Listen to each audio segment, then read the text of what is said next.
Sure. Hello, everybody.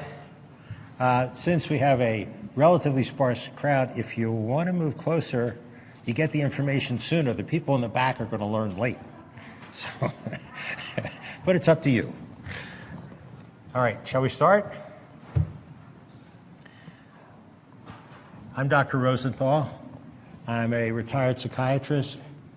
What I want to present you with today is a conceptual framework that I believe will help you understand pain in a different way, much broader view. It's something that will look at the dysregulation involved in pain, and as important, I believe you'll have a teaching tool at the end that you can use with patients to help them understand what they're going through. And the last part of the talk will be looking at PEMF and its role in pain treatment. A little background. I was in practice as a researcher, clinician, CEO, medical director for 30 years at California Clinical Trials, and then went on to be chief medical officer at Millennium Labs, where I had the honor of working with dozens and dozens of pain specialists throughout the country. And we published a lot of papers on toxicology and interacted, and I hope added to some value in the treatment of pain. Now, that's my pedigree, but what makes somebody an expert? Well, that's what makes me an expert. That's my back and neck. 15 years ago, I had my 5th lumbar surgery, and 16 weeks ago, I had 2 artificial discs put in my neck. 3 weeks after that, I had prostate surgery, and a week after that, passed a kidney stone. If that isn't an expert in pain, I don't know who is.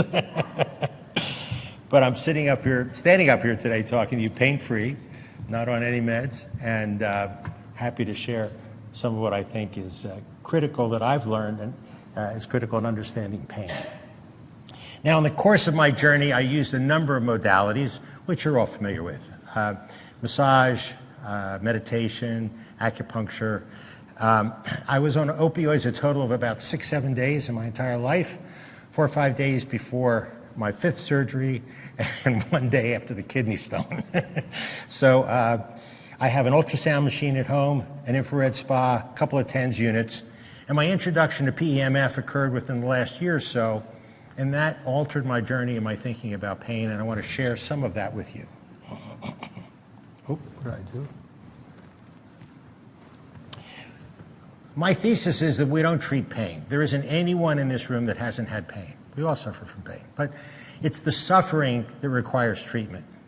And when we suffer with chronic pain, things shift. They shift in our body, they shift in our immune system, they shift in our brains, they shift in our neuroendocrine system. And it's those changes that I want to address.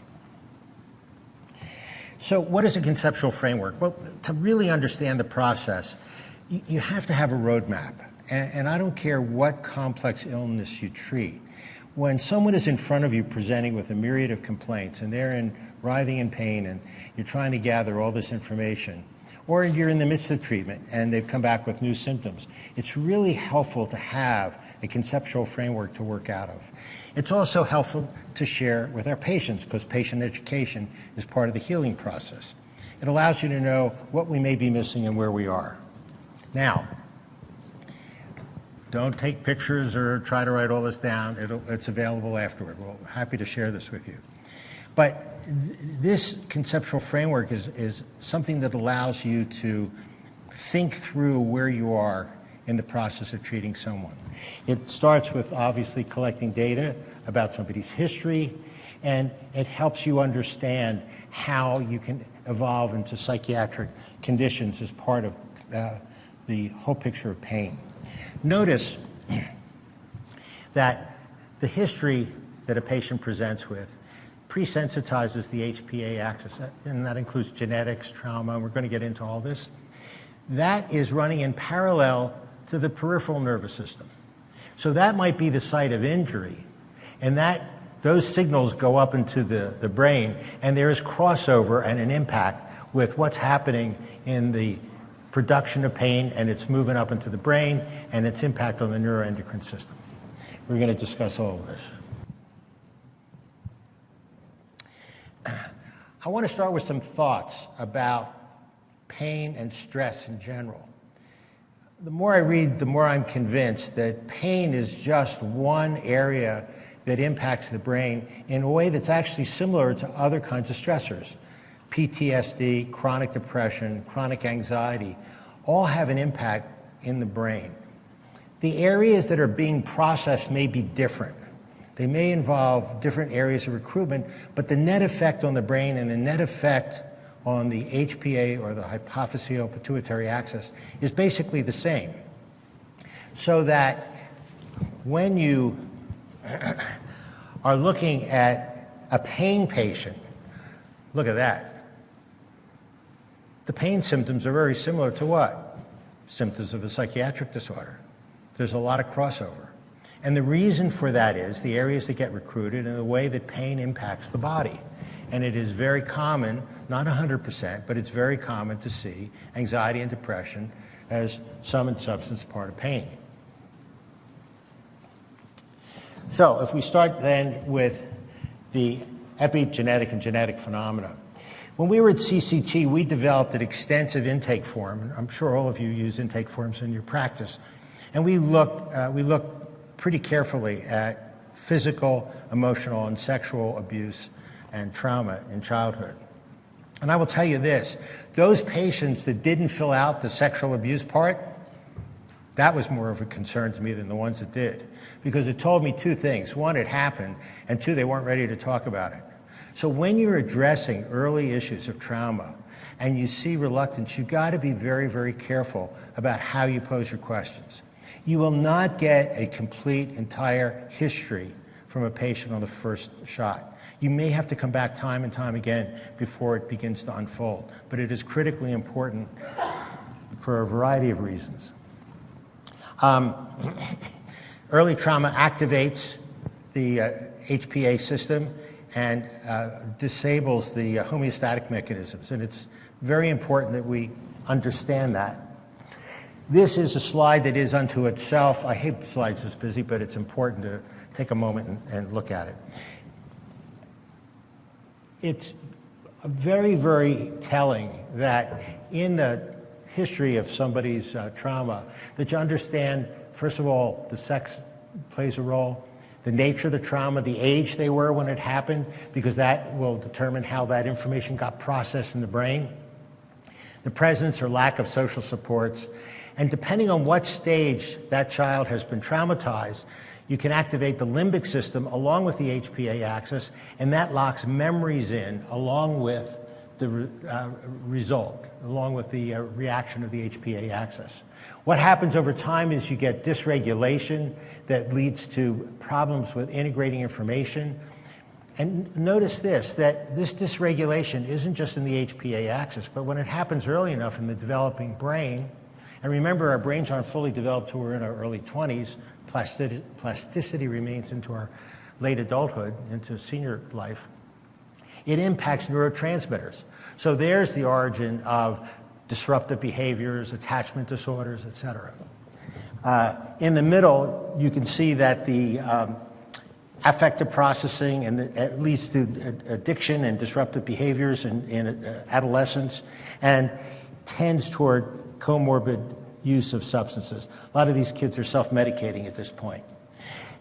And if you look down here, you notice that over time, you get problems with metabolism, cellular aging, and these are people that present in adulthood with chronically poor health.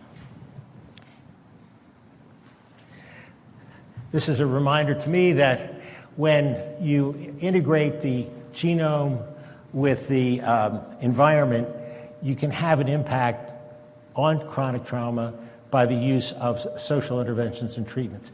It brings up another issue, though. When you're treating somebody, cognitive behavioral therapy is very effective, and there's been lots published about it. But I was on the heart transplant team at Sharp, and I can tell you that when you start with treating someone, you have to understand their cognitive processing.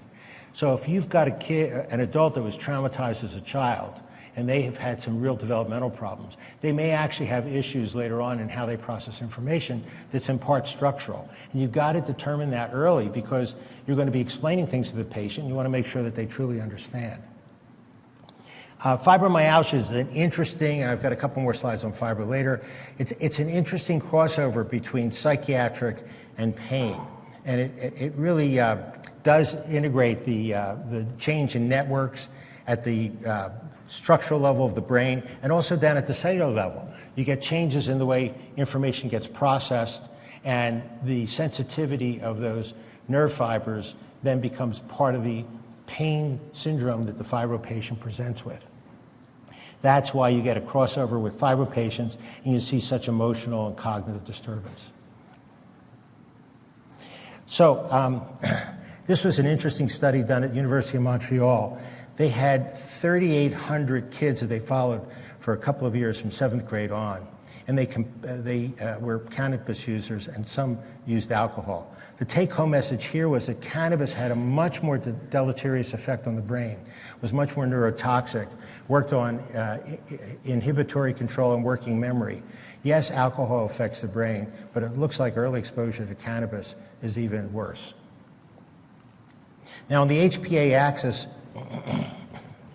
we're talking about the neurohormones produced by the pituitary and hypothalamic tracts. This is how the brain regulates and adjusts the body in response to trauma. When you're looking at a patient early in the onset of pain, it looks one way, and over time, that picture changes. You can see things like cortisol going up and then pooping out. You see thyroid function change. You see gonadotropic function change. This is all an attempt of the HPA axis to adjust itself in the face of painful stimuli.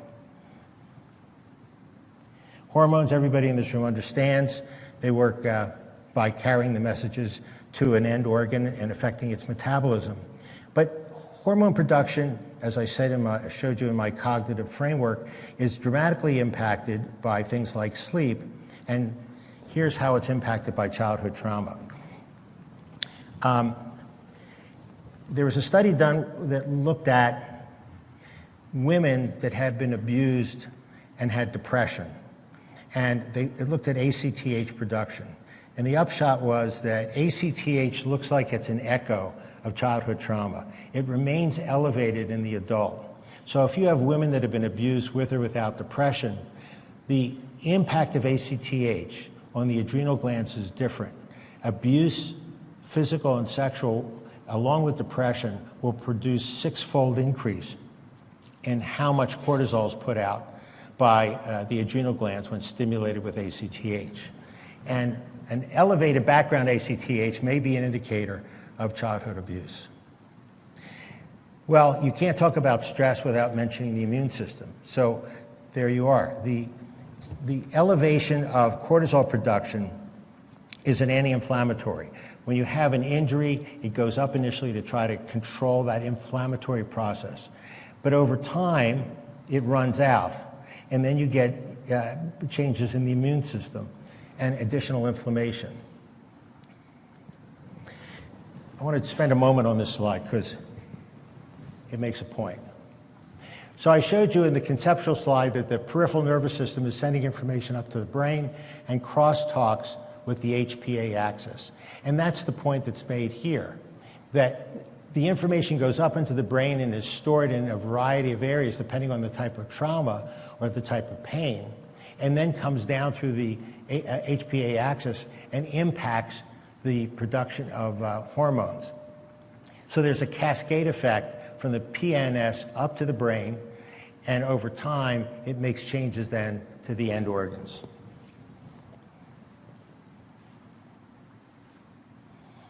Here's an example of what happens in the brain. These were patients that had chronic osteoarthritis. 10 of them, and all of them had changes in their gray matter over time. 10 were looked at that were pain-free 6 weeks and 4 months after.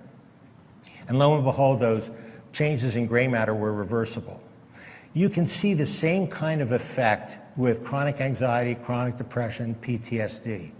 The brain gets stressed over time by those inputs, struggles to protect itself and balance itself out through the HPA axis. And once you can remove pain, that peripheral stimulation of pain up into the brain, you can start to reverse some of those changes. Now, these don't necessarily result in cognitive or motor changes, but they do impact the overall functioning of the brain. And that's why getting in and having an effective treatment is so important. Remember also that the different kinds of treatments, we use membrane stabilizers, we use things like opioids, but the truth is that if you can knock out that peripheral input of the pain stimulus up to the brain, you can make changes like this. Critically important for any of you, I don't know if any of you do invasive injections, nerve blocks, but they looked at 86 patients that had low and high psychopathology. And notice this, that in the group that had little or no psychopathology, the response was about 23%. In individuals that had psychopathology accompanying their pain, what happened? They actually got a worse response. They actually had a negative response from the treatment. What the issues are, I can't tell you from this study, but it does point out that psychopathology very much complicates the treatment of pain under any circumstance. Here's another example. This was 104 women consecutively admitted to a pain treatment center that had pain symptoms in a variety of areas, pelvic, abdominal, back, and head. And then they broke them into categories. Those women that had a history of abuse, those that had physical, alone, sexual, or the combination. And it's self-revealing that the more combination of sexual and physical abuse you had, look at the number of symptoms that begin to creep up. I'll tell you a quick story. I gave a lecture series a number of years ago at the Osteopathic Medical School in Pomona. And for the opening, I asked them to bring me a patient that had no psychiatric history, absolutely nothing documented, but had a chart that was at least 2 inches thick. And interviewed her on the stage. I'm giving you the short version. In about 30 minutes, everybody in the room was crying in tears. And I said, "You'd had enough," and I wished her well and told her I'd write a little note to her doc, and turned around into about 200 medical students. And I said, "Is there anybody in this room that believes that the source of all this woman's medical condition isn't from the PTSD she had with sexual abuse in childhood?" Nobody had ever asked her the question. No one. And she'd been treated for years.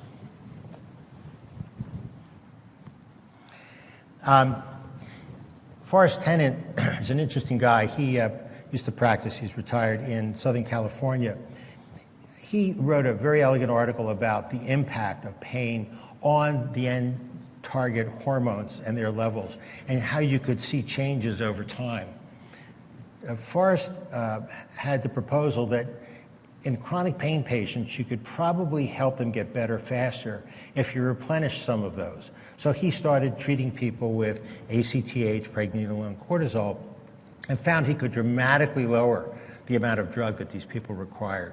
It was an interesting thesis. But combining that with the fact that gray matter volume decreases improve over time with the appropriate treatment of pain, it's another approach to consider. So I pointed out the peripheral nervous system previously and how it crosstalks with the HPA axis. But the site of injury and that information that's coming up to the brain, that's where the action is as far as where we try to treat. And that's what the whole talk is going to be about, is how to decrease that input up to the brain, up to the HPA axis.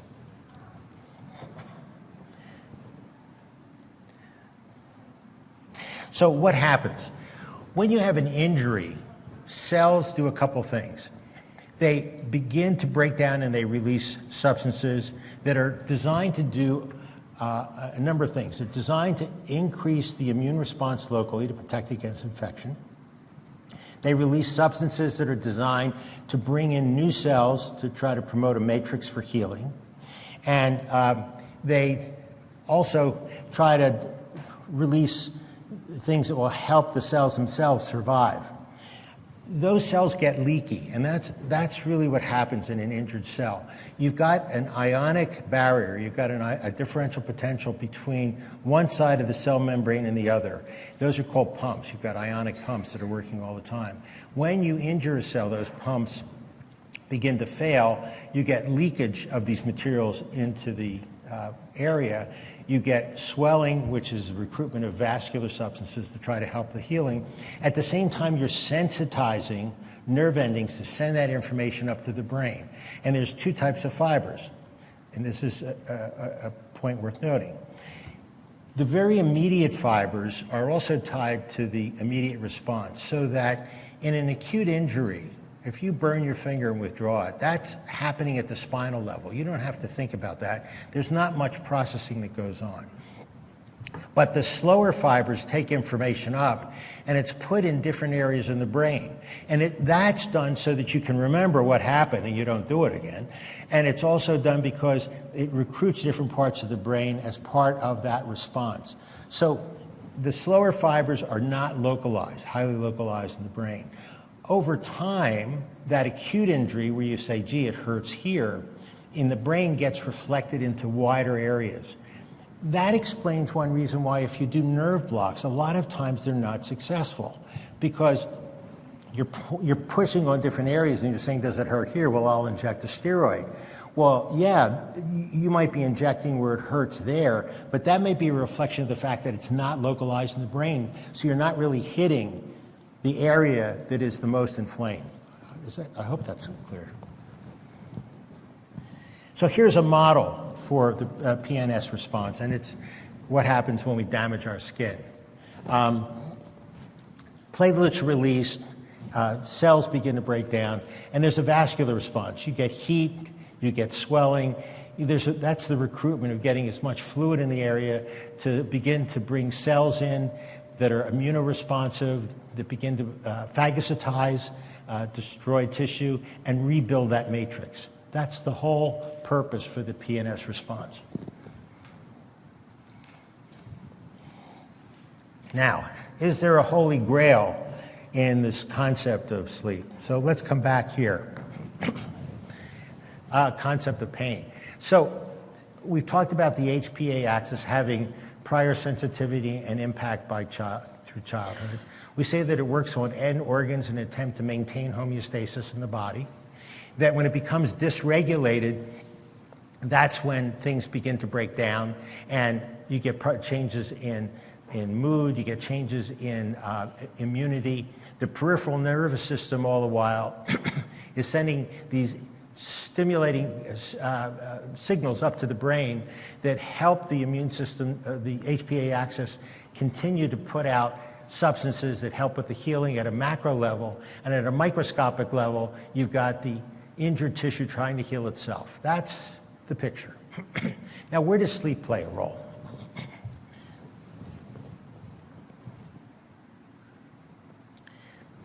Well, there are 4 stages of sleep plus REM, or rapid eye movement sleep. I want to focus on 3 and 4. In normal cycles, you go through all these different cycles in about 90 to 110 minutes. The action that I want to tell you about is in slow wave sleep. Slow wave sleep is where neurohormones are pulsed, where the body begins to heal itself, where the immune system gets stimulated. Slow wave sleep is where we begin to balance out insulin and insulin output.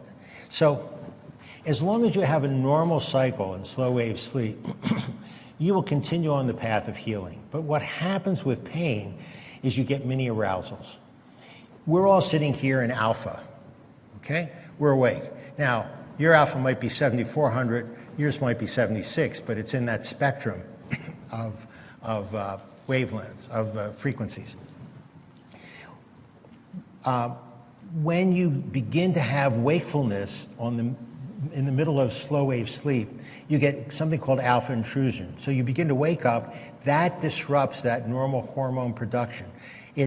We're normally slowing the body down during delta sleep. The body's cooler, it's calmer, it's more relaxed. When you get alpha intrusion, when you get wakefulness, you alert the body, you bring it up out of that, and all of the processes that are occurring in delta wave sleep become disrupted. Look at what happens to insulin sensitivity and diabetes.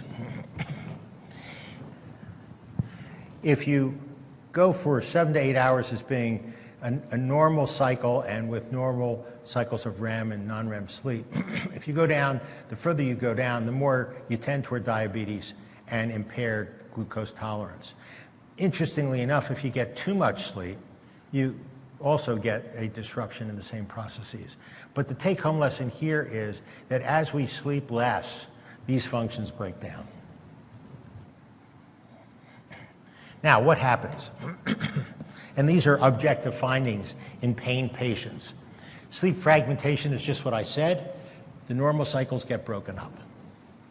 Sleep efficiency is the amount of time you spend in bed versus the amount of time you're asleep. So 100% would be, and nobody's 100%, the moment you hit the bed, you're sound asleep. That would be 100%. But, if the sleep efficiency goes down below 70 or 60%, you're getting disrupted sleep. You have decrease in slow wave sleep. And here's what happens with REM.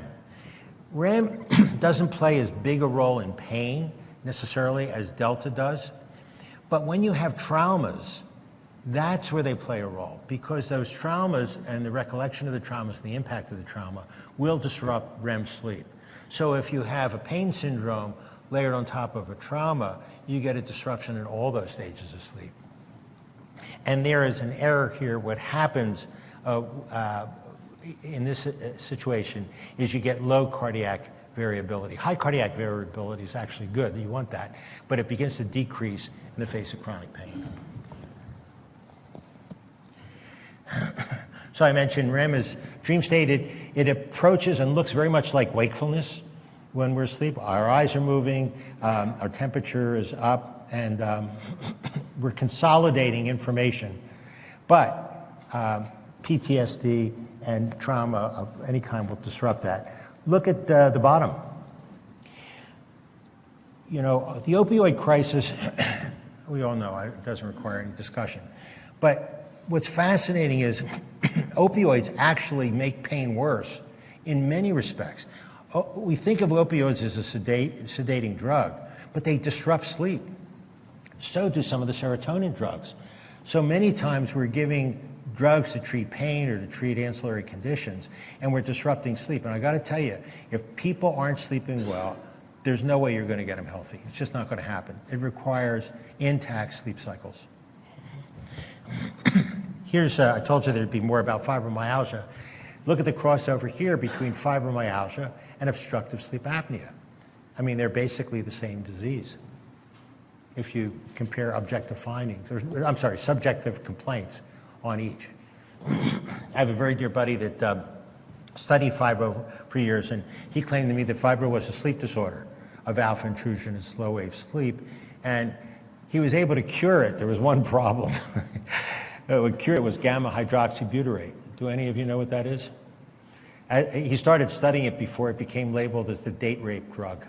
So, and it really does. It restores normal sleep in fibro patients, but you probably can't get it anymore. So I try to present clinical information that demonstrates what I've told you from a conceptual standpoint. So the take-home message from this slide is this. If you disrupt sleep in normal, healthy volunteers, you will get more fatigue and musculoskeletal pain. Infusion of 6% hypertonic saline is very similar to what happens. It's an irritant, so it's similar to what happens in fibro. And you get that alpha intrusion in delta wave sleep and an increased sense of pain or increased susceptibility to pain. If you deprive patients, healthy volunteers, 40 hours of sleep, you get changes in slow wave and you get increased sensitivity to pain. What's the take-home message? Sleep and pain are bidirectional. That's number one. Number two, people that anticipate pain the next day and don't sleep well, guess what happens the next day? They get more pain. So you've got to be able to interrupt that cycle. I've already told you that many drugs that are used to treat pain interfere with sleep, and you need to be mindful of that when you prescribe. Hormone production is directly impacted by changes in delta wave sleep. And here is something that I'm not sure a lot of people really think through when they're giving some of these drugs. So let's take a minute to look at this. You've got a pain patient who isn't necessarily obese. They become chronic, they're disrupting their sleep, and you're negatively influencing hormone production, growth hormone, insulin sensitivity, what have you. Over time, they're not processing, metabolizing sugars properly. They're not sleeping well. What do you think begins to happen? They gain weight.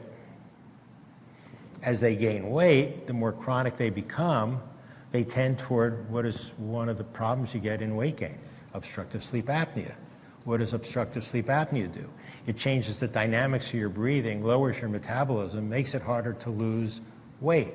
So you get caught in this downward spiral. That's why it's so very important to make sure we're not interfering with sleep, with our treatments, and that patients understand that diet, exercise, and all that have to play a role early to prevent that from happening. Patient education. I'm a big believer in this. I think it is critical. When we did clinical trials, we did an introductory video to clinical trials to try to help patients understand what their role was and what was coming down the pike. Sadly, that was considered novel in my field. I think the more you can engage a patient in understanding their condition, and we're going to talk about things that the patient can do for themselves, the more hopeful they become. And in the early stages of treating pain, it's hope that we have to offer the patients before we can offer relief. We're going to make this conceptual map available to any of you that want it. We have some that are laminated. It's really cool. You can write on it with erasable marker. You can draw diagrams. You can make little notes. The patient can fill in things. Now you're interacting with something that's teaching your patient about what it is that they're experiencing, what you're going to do about it. You can begin to ask questions. I told you earlier that when you're addressing sexual issues and sexual trauma in childhood, it's often very, very difficult the first few times that you're looking at somebody and you're asking these questions because they feel uncomfortable, even if they're not consciously aware of it. When you have something that you've got in front of you that you're referring to and you're interacting through, it's much easier for patients to be self-revealing. So these kinds of tools, it doesn't have to be this one, but any kind of teaching tool where you can interact with a patient through that tool will allow you to gather a lot more richer and deeper information. Patient-centered treatments. Look, we're here at A4M. I don't have to talk to any of you about inflammatory and anti-inflammatory diets. You can't treat these people if they're eating a lot of sugar. You can't treat these people unless you get them on an anti-inflammatory diet. That's a tough habit to break. And you may have to spend a little time and do it gently and slowly over time, but it's going to undermine a lot of what we're trying to accomplish if their diet and their exercise program, which we'll get into, is in good shape.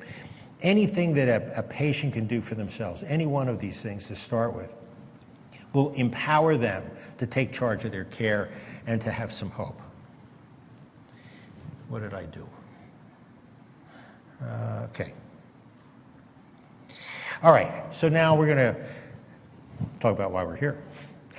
There are a variety of treatments, and I mentioned some in my own journey, that are very effective. They've all been shown to be effective. Acupuncture, some people are afraid of needles. It's not always available. I mean, if you live in a small community, you may not have access to that. I'm a DO, so I have to mention it. Manipulative therapy, I've seen it work well, but it is a tool. It's not something you use all the time. And, if you've got a hammer, you don't see the world as a nail.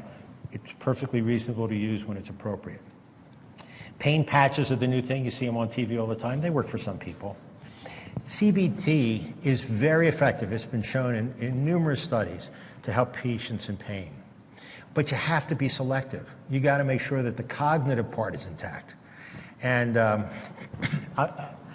when I was on the heart transplant team at Sharp, one of the first things I did when I saw a transplant patient was I handed him a pen and paper and said, "Tell me what's going on. And draw me a picture or write a sentence."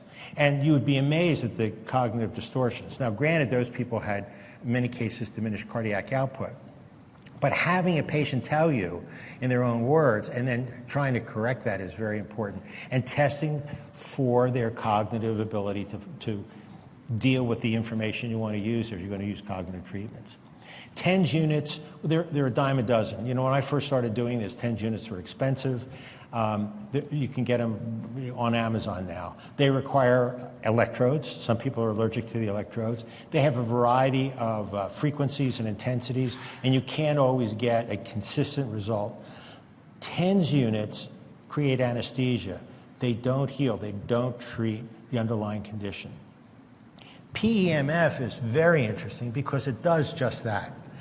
Look, we don't even have a few studies. There are literally thousands of studies that show that PEMF is effective. It started out, and probably most of you know PEMF, through the use of magnets to heal bones that weren't healing properly. More recently, we've seen them used in transcranial treatments for anxiety and depression. Yi Jin is somebody I know at the Brain Treatment Center in Newport. He was one of the pioneers, and what happened was transcranial magnets only worked about 40% of the time when they were first used for anxiety and depression. What Jin did was he figured out that the reason was everybody's alpha state's slightly different. So he tuned the magnets using QEEG to people's alpha states, and the results shot up to about 70-75%. So this whole notion of frequency and choosing the right treatment and the right frequency for the right disorder is very important in PEMF. It's been approved for non-unit bone, as I've mentioned, and for wound healing. Now, where's the action? How does it heal? How does the stuff that we're talking about now work? I told you there's an action potential across membranes. These are pumps that maintain that potential. They're sodium and, to some degree, calcium pumps. When you have an injury, you disrupt those, and you go from a normal distribution of charge, inflow of nutrients, outflow of waste, and energy production, to a disordered, disarranged system that has trouble taking in nutrients, accumulates waste, and can't produce energy properly because you don't have the pumps in place. What happens when you use PEMF? And some of the newer devices have multiple different wavelengths. See, we had, just like I told you about transcranial magnets being more effective once we learned to tune them to people's alpha states. The same thing is true in healing tissues. When you have a PEMF device that has a number of different wavelengths, those wavelengths get tuned to different kinds of disorders. And some of the newer equipment will actually pulse through different wavelengths and give you a wider effect of healing. And what happens to ions in a magnetic field is they begin to reorganize. So the same process that creates a matrix and healing in bone, if you use the proper wavelength, begins to create healing and tissue reorganization in damaged tissues. And the most important thing, the thing we're trying to do, is prevent those signals from doing what? Going up into the brain, stimulating the HPA axis, changing the brain dynamics. So when you can stop pain at the source, when you can interrupt it, the natural healing mechanisms of the body can take over, provided diet and other things and sleep are intact. That's why I'm trying to give you this whole picture. If I have time, I'm going to talk about one or two trials. Because I did trials so much, I probably overdid this. But I don't know how many of you have been trained how to review a trial, but I'll give you a summary.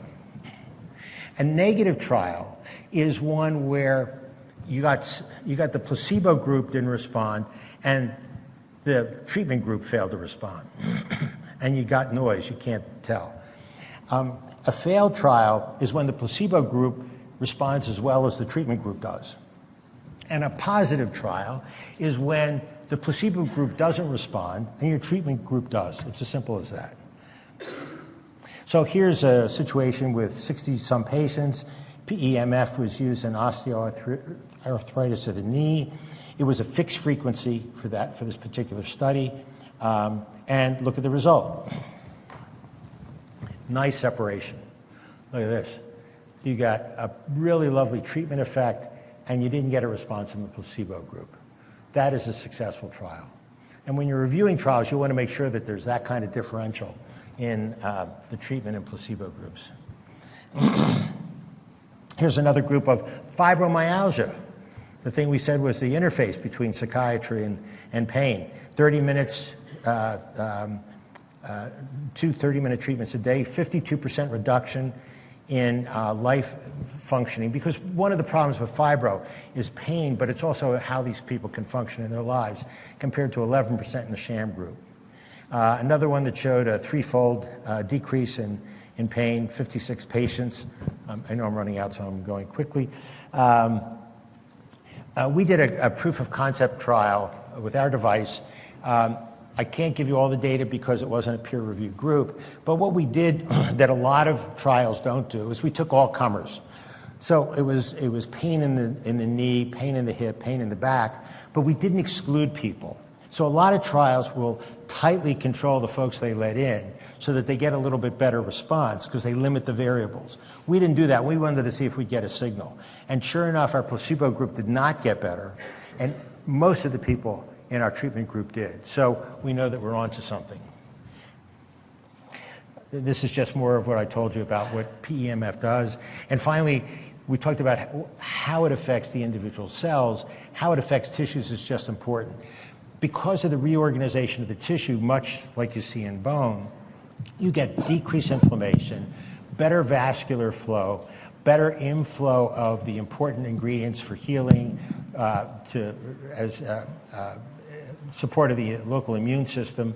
And we don't just affect cells at the cellular level, we affect tissues as well. So I very quickly took you through a very complicated array of understandings. And I hope that you'll find this helpful.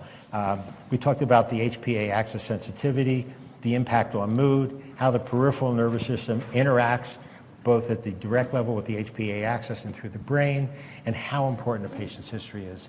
And we did that in 45 minutes. Thank you.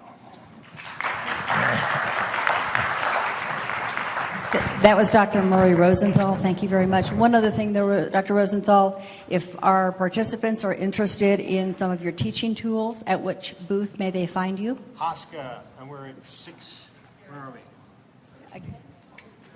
6071, booth 6071.